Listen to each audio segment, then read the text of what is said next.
Hello, मैं हूं विनय कुमार गुप्ता। आप सभी का स्वागत है हमारे YouTube channel point to be noted में। अगर वीडियो आपको अच्छी लगे तो लाइक करिए, शेयर करिए, वीडियो को पूरा एंड तक देखें। अगर आप चैनल पर नए हैं तो चैनल को सब्सक्राइब करें। वीडियो का अगला नोटिफिकेशन प्राप्त करने के लिए बेल आइकन को ज़रूर दबाएं। अब हम लेके आए हैं हिंदी सब्जेक्ट, जो हमारा पहला लेक्चर होगा, क्योंकि शिक्षक पात्रता परीक्षा में हिंदी पोर्शन से भी 30 क्वेश्चन जो है आते हैं। तो अभी तक जो है हमने हिंदी का लेक्चर नहीं लिया था, तो आज हमारा पहला लेक्चर होगा हिंदी का। तो चलिए शुरू करते हैं। तो सबसे पहले हम हिंदी भाषा से स्टार्ट करेंगे कि जो शिक्षक पात्रता परीक्षा के अलावा जो और अदर वनडे एग्ज़ामिनेशन होते हैं, चाहे वो लेखपाल हो, UPSSC के थ्रू कोई भी एग्ज़ाम हो, तो उसके लिए ये बहुत ही ज़्यादा इम्पॉर्टेंट होने वाला है। तो शुरू करते हैं हिंदी भाषा। हिंदी भाषा से संबंधित जितने भी मुख्य तथ्य होंगे हम उस पर चर्चा करेंगे। तो चलिए शुरू करते हैं। भाषा। तो हिंदी भाषा में भाषा जो है किससे बना हुआ है? भाषा शब्द जो है संस्कृत के भाष धातु से बना हुआ है, जिसका अर्थ क्या होता है? वाणी को व्यक्त करना, अपने वाणी को व्यक्त करना, भाष धातु का अर्थ होता है, जिससे भाषा शब्द बना है।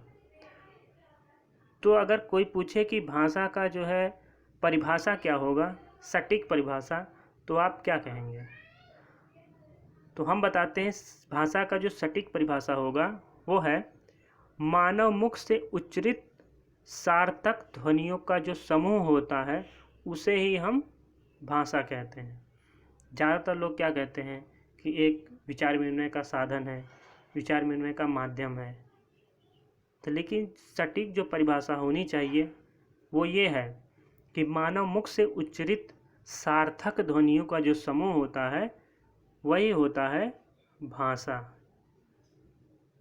या क्या कह सकते हैं, वाक्य प्रतीकों की ऐसी व्यवस्था है जिसके माध्यम से एक मानव समुदाय जो है दूसरे मानव समुदायों से परस्पर विचार विनिमय करता है। तो भाषा क्या होता है? अपने विचारों को दूसरों के सामने पेश करना। तो हम अपने विचारों को दूसरे के सामने पेश करते हैं, तो वो किस माध्यम में करते हैं? किस माध्यम से? भाषा के माध्यम से। अगर हमें भाषा का ज्ञान नहीं होगा तो हम कैसे जो है वार्तालाप करेंगे या अपनी बातों को दूसरे के सामने रख पाएंगे? तो भाषा क्या होता है? वाक्य प्रतीकों की एक व्यवस्था होती है जिसके माध्यम से एक मानव समुदाय दूसरे मानव समुदाय से परस्पर विचार विनिमय करता है। या संक्षेप में हम क्या कहते हैं कि भाषा जो होता है परस्पर विचार विनिमय का साधन है, जिससे हम अपने विचारों को दूसरे के सामने प्रकट करते हैं भाषा के माध्यम से। तो भाषा क्या हो गया? सार्थक ध्वनियों का समूह होता है भाषा। भाषा के भी अपने गुण अवगुण भी होते हैं, जिसको भाषा की प्रकृति कहा जाता है। भाषा के जो गुण होते हैं, जो उसमें स्वभाव होता है, भाषा के गुण का मतलब कुछ भाषाएं जो होती हैं वो परिनिष्ठित होती है, मतलब उनमें जो उपयोग होने वाले शब्द हैं तद्भव तत्सम होते हैं, जिसकी वजह से उनका गुण अवगुण देखा जाता है, उनका स्वभाव देखा जाता है भाषा का। तो वही जो है भाषा की प्रकृति को बताता है कि भाषा जो है कितनी सही है, सटीक है, उसमें कितना व्याकरण का उपयोग हुआ है। तो यही सब भाषा के गुण स्वभाव होते हैं जो भाषा की प्रकृति कहलाती है। हर भाषा की अपनी प्रकृति, आंतरिक गुण अवगुण होते हैं। तो कोई भी भाषा हो उसकी अपनी प्रकृति, आंतरिक प्रकृति होती है, उसके आंतरिक गुण अवगुण होते हैं, जिससे भाषा की वो पता चलता है कि भाषा कैसी है, श्रेष्ठ भाषा है, भाषा में जो शब्द उपयोग किए जा रहे हैं वो कैसी है, सही है या गलत है। तद्भव तत्सम जो उपयोग हो रहे हैं। तो भाषा में ये सब चीज़ें देखी जाती हैं, यही उसके गुण अवगुण को बताते हैं। तो हर देश की जो भाषा होती है वो 3 रूपों में मिलती है। पहला जो हमारा होता है बोलियां होती हैं, दूसरा जो होता है हमारा परिनिष्ठित भाषा होती है, तीसरा हमारा होता है राष्ट्रभाषा। तो ये 3 रूपों में हम भाषा को देखते हैं, एक बोली, परिनिष्ठित भाषा और तीसरा राष्ट्रभाषा। तो एक एक कर हम देखते हैं। पहला है हमारा बोलियां। बोलियां तो सभी जानते होंगे, ये जो हमारे घरों में हमारे आसपास के लोग जो बोलते हैं, साधारण जनता लोग बोलते हैं, तो उन्हें क्या कहते हैं, हम बोली कहते हैं। तो बोली क्या होता है, जिन स्थानीय बोलियों का प्रयोग साधारण जनता अपने समूहों में या घरों में करती है उसी को हम बोली या डायलेक्ट बोलते हैं। बोली क्या होता है, जिन स्थानीय बोलियों का उपयोग साधारण जनता अपने समूहों या घरों में करती है उसे बोली या डायलेक्ट कहते हैं। भारत में लगभग 600 से अधिक बोलियां हैं। कितनी? 600 से अधिक बोलियां बोली जाती हैं। ये घास पात की तरह अपने आप जन्म लेती हैं और किसी क्षेत्र विशेष में बोली जाती है, जैसे भोजपुरी, मगही, ब्रजभाषा और अवधी। तो ये बोलियों का एक रूप है, जो पहले भोजपुरी, मगही, ब्रजभाषा, अवधी। तो ये चीज़ याद रखिएगा कि बोली क्या होता है। अब आते हैं परिनिष्ठित भाषा किसे कहते हैं। परिनिष्ठित भाषा का मतलब होता है जो बोलियां हमारी समाज में प्रचलित हैं, तो प्रचलित जो बोलियां होती हैं उनमें थोड़ा मॉडिफिकेशन करके, सुधार करके, उसमें व्याकरण का उपयोग करके बोलियों को सुधारा जाता है, तो वो परिनिष्ठित भाषा के रूप में जन्म ले लेती है। तो वही हमारी होती है परिनिष्ठित भाषा। भाषा में मॉडिफिकेशन करना, उसमें जो गलतियां हैं उसमें सुधार करके उसको एक साहित्यिक रूप देना। साहित्यिक रूप मतलब जो साहित्य में उपयोग होने वाली भाषा है उस रूप में लाने का प्रयास करना। तो परिनिष्ठित भाषा क्या होता है, व्याकरण से नियंत्रित होती हैं। तो जो हमारी बोलियां हैं उसको व्याकरण के माध्यम से नियंत्रित करते हैं, उसमें सुधार करते हैं, उसमें मॉडिफिकेशन किया जाता है, तो वो परिनिष्ठित भाषा हो जाती है। इसका प्रयोग हम शिक्षा में, शासन में और साहित्य में करने लगते हैं परिनिष्ठित भाषा का। जैसे खड़ी बोली कभी बोली हुआ करती थी। खड़ी बोली क्या थी, पहले बोली की श्रेणी में आता था, आज परिनिष्ठित भाषा बन गई है। कैसे बनी, उसको धीरे धीरे उसमें सुधार हुआ, जो उसमें शब्द प्रयोग होते थे उसमें सुधार हुआ, सही शब्दों का प्रयोग होने लगा। तद्भव की जगह जो है तत्सम शब्दों का प्रयोग होने लगा। तो मतलब उसमें जो है धीरे धीरे सुधार होने लगा, उसमें व्याकरण का रूप धीरे धीरे लेता गया, जिसका प्रयोग जो है भारत के सभी स्थानों में होता है। तो परिनिष्ठित भाषा जो है इसी को कहते हैं। राष्ट्रभाषा वही परिनिष्ठित भाषा है जब वो एक व्यापक रूप ले लेता है, समाज के हर क्षेत्र में, हर वर्ग में बोला जाने लगे, तो वो व्यापक रूप से फैल जाती है और एक शक्ति ग्रहण कर लेती है। तो वह भाषा अपनी एक शक्ति ग्रहण कर लेती है और आगे चलकर वो राजनीति में सामाजिक शक्ति के आधार पर राजभाषा या राष्ट्रभाषा का स्थान लेती है। तो उसको एक शक्ति मिल जाती है उस भाषा को, कि इसको बोलने वालों की जो संख्या है वो सबसे ज़्यादा है, हर जगह इस भाषा को बोला जा रहा है। तो उसमें एक शक्ति ग्रहण करने की क्षमता आ जाती है उस भाषा में। तो वही आगे चलकर क्या बन जाती है, हमारी शक्ति के आधार पर राष्ट्रभाषा या राजभाषा बन जाती है। भारत में लगभग 15 विकसित हैं, पर हमारे देश के जो राष्ट्रीय नेता थे उन्होंने हिंदी भाषा को राष्ट्रभाषा या राजभाषा का गौरव प्रदान किया है। तो हमारे राष्ट्र के जो नेता थे उन्होंने हिंदी भाषा को राष्ट्रभाषा या राजभाषा का गौरव प्रदान किया है। तो ये होती है हमारी राष्ट्रभाषा। अब हिंदी जानने से पहले हम संस्कृत के बारे में कुछ जान लेते हैं। संस्कृत क्या है? संस्कृत भारत की सबसे पुरानी भाषा है। संस्कृत क्या है? भारत की सबसे पुरानी भाषा मानी जाती है।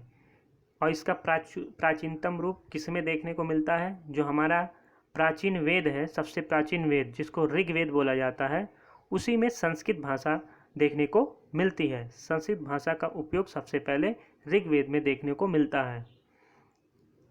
संस्कृत भाषा को और किस नाम से जानते हैं?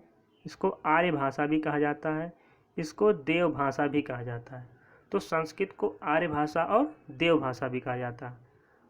आर्य भाषा कितने वर्ष पुरानी है? लगभग 3500 वर्ष पुरानी है। तो आर्य भाषा जो हमारी है वो लगभग 3500 वर्ष पुरानी है। और इस संस्कृत भाषा के काल को जो है, भारतीय आर्य भाषा जो संस्कृत है उसके इतिहास को जो है 3 भागों में बांटा गया है। जो पहला हमारा है प्राचीन भारतीय आर्य भाषा, ये कब से कब तक है? 1500 ईस्वी पूर्व से 500 ईस्वी पूर्व तक। तो ये चीज़ आप याद रखिएगा, सन इसका याद रखिएगा, कब से कब तक बोला जाता है प्राचीन भारतीय आर्य भाषा। वो 1500 ईस्वी पूर्व से लेके 500 ईस्वी पूर्व तक ये हमारी प्राचीन भारतीय आर्य भाषा है। तो इस समय जो है क्या क्या हमें पता चला कि जैसे इस टाइम जो है 4 वेद, ब्राह्मण, उपनिषदों की रचना हुई थी। कब हुई थी? प्राचीन भारतीय आर्य भाषा के समय जो हमारा काल था 1500 ईस्वी पूर्व से 500 ईस्वी पूर्व तक, तो उसी समय जो है 4 वेदों, ब्राह्मण, उपनिषदों की रचना हुई थी। और वो किस में लिखी गई थी? वैदिक संस्कृत। उसको वैदिक संस्कृत भी बोलते हैं। जो ये उपनिषद, ब्राह्मण, 4 वेद लिखे गए हैं वो जिस संस्कृत भाषा में लिखा गया है उसको वैदिक संस्कृत नाम दिया गया है। वैदिक संस्कृत में लिखे गए हैं। और फिर उसके बाद दर्शन ग्रंथ के अतिरिक्त संस्कृत का उपयोग साहित्य में भी हुआ है। उस टाइम के जो साहित्य थे उसमें जो है संस्कृत का प्रयोग हुआ है। तो उसको कौन सा संस्कृत नाम दिया है? लौकिक संस्कृत। दर्शन ग्रंथों के अतिरिक्त संस्कृत का उपयोग जो है वो साहित्य में भी हुआ है। तो साहित्य में जो संस्कृत का उपयोग हुआ है संस्कृत भाषा का, उसको क्या कहते हैं? लौकिक साहित्य संस्कृत, जो प्राचीन भारतीय आर्य भाषा में हुआ था साहित्य में, तो उसको लौकिक संस्कृत बोलते हैं। और इसी लौकिक संस्कृत में हमारा रामायण, महाभारत, नाटक, व्याकरण आदि लिखे गए हैं। तो रामायण, महाभारत, नाटक, व्याकरण जो है ये सभी लौकिक संस्कृत में लिखे गए हैं। उसी टाइम जो है संस्कृत के 2 विद्वान थे, पाणिनि और कात्यायन। ये संस्कृत भाषा के बिगड़ते रूप का नवीन संस्कार किया। मतलब संस्कृत भाषा में उसको नवीनता प्रदान की, उसमें सुधार किया, सुधार करके उसे नवीन रूप दिया। किसने? पाणिनि और कात्यायन ने। इसे परिष्कृत किया, मतलब उसमें सुधार किया। तो पंडितों के लिए मानक रूप प्रस्तुत किया। किसने? पाणिनि और तो अगला है हमारा मध्यकालीन भारतीय आर्य भाषा। मध्यकालीन भारतीय आर्य भाषा, इसका कार्यकाल कब तक है? 500 ईस्वी पूर्व से 1000 ईस्वी तक। तो ये चीज़ याद रखिए, इसका कार्यकाल, इसका समय क्या है? मध्यकालीन भारतीय आर्य भाषा का कब से कब तक। यहाँ पे ध्यान रखिए 500 ईस्वी पूर्व है लेके 1000 ईस्वी तक, ना कि ईस्वी पूर्व। तो ये चीज़ ध्यान रखिएगा। तो मध्यकालीन भारतीय आर्य भाषा 500 ईस्वी पूर्व से 1000 ईस्वी तक। तो इस समय जब मध्यकालीन भारतीय आर्य भाषा का जब समय था, तो उस समय जो भाषा का रूप सामने आया उसको क्या कहते हैं? प्राकृत। प्राकृत नाम दिया गया। और प्राकृत नाम जो दिया गया वो किस रूप में? वो 3 अवस्थाओं में विकसित हुआ। इस समय जो मध्यकालीन भारतीय आर्य भाषा था उस समय जो भाषा का रूप विकसित हुआ था वो प्राकृत थी। और इसी प्राकृत को 3 अवस्थाओं में विकसित किया गया। विकसित हुआ था। पहला जो था वो पाली के रूप में, जो 500 ईस्वी पूर्व से प्रथम ईस्वी सन के आरंभ तक माना जाता है। 500 ईस्वी पूर्व से प्रथम ईस्वी सन के आरंभ तक माना जाता है पाली को। और प्राकृत को क्या कहा जाता है, कब से कब तक, प्रथम ईस्वी सन से आरंभ से 500 ईस्वी तक माना जाता है प्राकृत को। तो ये चीज़ याद रखिएगा। अगला है अपभ्रंश। ये 500 ईस्वी से 1000 ईस्वी तक इसको जो है वैज्ञानिकों ने जो है अपभ्रंश काल जो 500 ईस्वी से 1000 ईस्वी तक हमारा अपभ्रंश है, उसी को अपभ्रंश काल नाम दिया है शिक्षाविदों ने। अब पाली जो होती है वो भारत की प्रथम देश भाषा मानी जाती है। भारत की प्रथम देश भाषा क्या है, पाली। पाली जो है वो संस्कृत का एक रूप है। तो पाली क्या है, भारत की एक प्रथम देश भाषा है। इसे सबसे पुरानी प्रकृत भी कहते हैं, क्योंकि प्रकृत से पहले पाली आई थी। पाली जो भाषा थी वो प्राकृत से पहले थी, इसलिए पाली को क्या कहते हैं, सबसे पुरानी प्राकृत। इसी भाषा में बुद्ध ने अपना उपदेश दिया था और उनके अनुयायियों ने भी इसी भाषा में उपदेश दिया था, पाली भाषा में। अगला है सिंघल या श्रृंखला। श्रीलंका के लोग पाली को क्या कहते थे, मगधी भाषा। पाली को मगधी भाषा कौन कहते थे, सिंघल या श्रीलंका के लोग पाली को मगधी कहते हैं, क्योंकि इस भाषा की सृष्टि जो है मगध से हुई है। मगध से होने की वजह से इसे मगधी कहते थे श्रीलंका और सिंघल के लोग। इनमें जो है तद्भव शब्दों का प्रयोग अधिक हुआ है। पाली भाषा में सबसे ज़्यादा तद्भव शब्दों का उपयोग हुआ है। और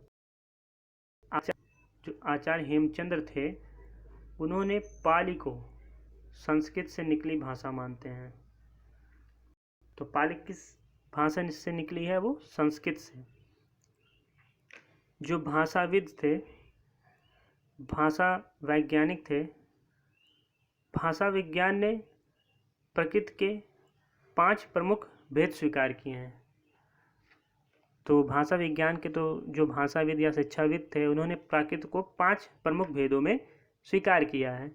तो पहली जो हमारी है वो है सौरसेनी।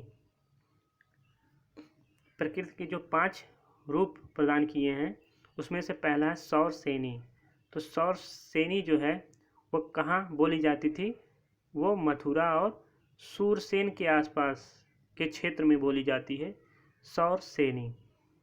अगला है पैसाची। पैसाची जो है वो कहाँ बोली जाती है, उत्तर पश्चिम में कश्मीर के आसपास। उत्तर पश्चिम के मतलब उत्तर पश्चिम में कश्मीर के आसपास के क्षेत्र में जो बोली जाती है पैसाची। और महाराष्ट्र जो इसके नाम से ही पता चल रहा है कि ये महाराष्ट्र में बोली जाती होगी, और इसी से जो है मराठी का विकास हुआ था, महाराष्ट्री से। अगला है अर्धमागधी। अर्धमागधी का जो क्षेत्र था वो प्राचीन कौशल के आसपास का जो क्षेत्र था, ये मगधी और सौरसेनी के बीच का जो क्षेत्र था वहाँ पे अर्धमागधी बोली जाती थी, जो प्राचीन कौशल के आसपास का क्षेत्र बोला जाता है। मगधी और सौरसेनी के बीच के क्षेत्र को प्राचीन कौशल का क्षेत्र बोला जाता है, वहीं पे अर्धमागधी का विकास हुआ था। मागधी ये मगध के आसपास विकसित हुई थी। मगधी जो है मगध के आसपास विकसित हुई थी। अब अगला है आधुनिक भारतीय आर्य भाषा। तो आधुनिक आर्य भाषा का काल कब से कब तक है, 1000 ईस्वी से अब तक। तो 1000 ईस्वी से अब तक जो है आधुनिक भारतीय आर्य भाषा को माना जाता है। इस युग में क्या हुआ, जो भाषा का विकास हुआ, जो पहले प्राकृत आई, पहले पाली आई, फिर प्राकृत, तो फिर प्राकृत के बाद जो है अपभ्रंश आया। तो आधुनिक भारतीय आर्य भाषा में सबसे ज़्यादा अपभ्रंश में भाषा का विकास हुआ। तो अपभ्रंश के अनेक नाम प्रचलित थे, जिसको ग्रामीण भाषा भी कहते हैं, देसी भाषा भी कहते हैं, देश भाषा भी कहते हैं, अवहंस भी कहते हैं, अवहत्त भी कहते हैं, अवहट्ठ भी कहते हैं, अवहट कहते हैं और अवहट्ट भी कहते हैं। तो इतने नाम हैं अपभ्रंश के। और इसका अर्थ क्या होता है? बिगड़ा हुआ, गिरा हुआ, शिष्ट। तो ये नाम जो है किसने दिया है? पंडितों ने दिया है, पंडितों के द्वारा ये नाम दिया गया है। अब आधुनिक आर्य भाषाओं में कौन कौन सी भाषाएं आती हैं? जैसे हिंदी, बांग्ला, गुजराती, मराठी, पंजाबी, उर्दू, उड़िया। इन सब की उत्पत्ति जो है वो अपभ्रंश से ही हुई है। अपभ्रंश जो प्राकृत का एक रूप है, प्रकृत भाषा का, उसी से आधुनिक आर्य भाषाओं का जन्म हुआ। चाहे वो हिंदी हो, बांग्ला हो, गुजराती हो, मराठी हो, पंजाबी हो, उर्दू हो या उड़िया हो, इन सभी की उत्पत्ति जो है वो अपभ्रंश से ही हुई है। प्राकृत भाषाओं की तरह अपभ्रंश के परिनिष्ठित रूप का विकास भी मध्य देश में ही हुआ था। तो प्राकृत भाषाओं का जो विकास हुआ था वो मध्य देश में हुआ था, और अपभ्रंश का जो परिनिष्ठित रूप का विकास हो वो भी मध्य देश में ही हुआ था। तो कहाँ हुआ था इनका विकास? चाहे वो प्राकृत भाषा हो, चाहे अपभ्रंश की परिनिष्ठित रूप हो, दोनों का विकास मध्य देश में माना जाता है। इस तरह हिंदी का जो जन्म है वो इसी मध्य देश में संस्कृत, प्राकृत और अपभ्रंश के योग से हुआ है। तो हिंदी का जो जन्म हुआ है वो 3 भाषाओं के योग से बना है, संस्कृत, प्राकृत और अपभ्रंश। इन तीनों के योग से हिंदी का विकास हुआ है। अब हम इसके आगे जो है अगले लेक्चर में पढ़ेंगे पूरी तरह से जो आधुनिक आर्य भाषाएं हैं वो कैसे विकसित हुए, किससे विकसित हुए, कहाँ कहाँ कौन सी बोली बोली जाती है, इन सब की चर्चा हम अगले लेक्चर में करेंगे। तो वीडियो आपको कैसी लगी?